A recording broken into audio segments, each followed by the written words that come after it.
Hi friends, welcome to mom's kitchen. ఇప్పుడు egg masala bonda ఎలా చేయాలో చూద్దాం. ఇది ఆలు స్టఫింగ్తో చాలా టేస్టీగా ఉంటుంది. దీనికోసం 2 కప్పుల శనగపిండి తీసుకున్నాను. అందులో కొద్దిగా కారం, రుచికి సరిపడా ఉప్పు వేసుకొని, ఇందులో కొద్దిగా ఓమ, కొద్దిగా బేకింగ్ సోడా కూడా వేసుకొని కొద్దిగా వాటర్ వేసుకుంటూ కలుపుకోవాలి. పిండి మొత్తం ఇలా కలుపుకున్న తర్వాత ఇందులో 1 స్పూన్ బియ్యం పిండి కూడా వేసుకొని కలుపుకోవాలి. బియ్యం పిండి వేయడం వల్ల బజ్జీలు క్రిస్పీగా వస్తాయి. పిండిని వీడియోలో చూపిస్తున్న విధంగా కలుపుకొని ఒక 15 నిమిషాలు పక్కన పెట్టుకోవాలి.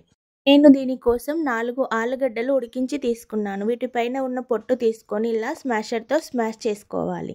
స్మాష్ చేసుకున్న తర్వాత 1 టేబుల్ స్పూన్ కారం, రుచికి సరిపడా ఉప్పు, ధనియాల పొడి, జీలకర్ర పొడి వేసుకొని వీటన్నింటిని బాగా కలుపుకొని పక్కన పెట్టుకోవాలి. బాయిల్ చేసిన ఎగ్స్ని హాఫ్గా కట్ చేసుకోవాలి. ఇలా వీడియోలో చూపిస్తున్న విధంగా ఆలు స్టఫ్ని ఎగ్కి కోటింగ్ చేసుకొని పక్కన పెట్టుకోవాలి.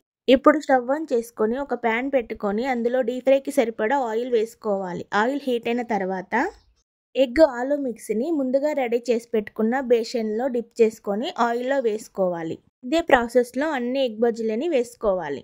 ఇప్పుడు వీటిని మీడియం ఫ్లేమ్లో కలర్ చేంజ్ అయ్యేంత వరకు అటు ఇటు తిప్పుకుంటూ ఫ్రై చేసుకోవాలి. ఎంతో టేస్టీగా ఉండే egg masala bonda ready. Evening స్నాక్స్కి పర్ఫెక్ట్ రెసిపీ. మీరు కూడా ఒకసారి తప్పకుండా ట్రై చేయండి. ఈ రెసిపీ గనక నచ్చినట్లయితే do like, share and subscribe my channel. Thanks for watching.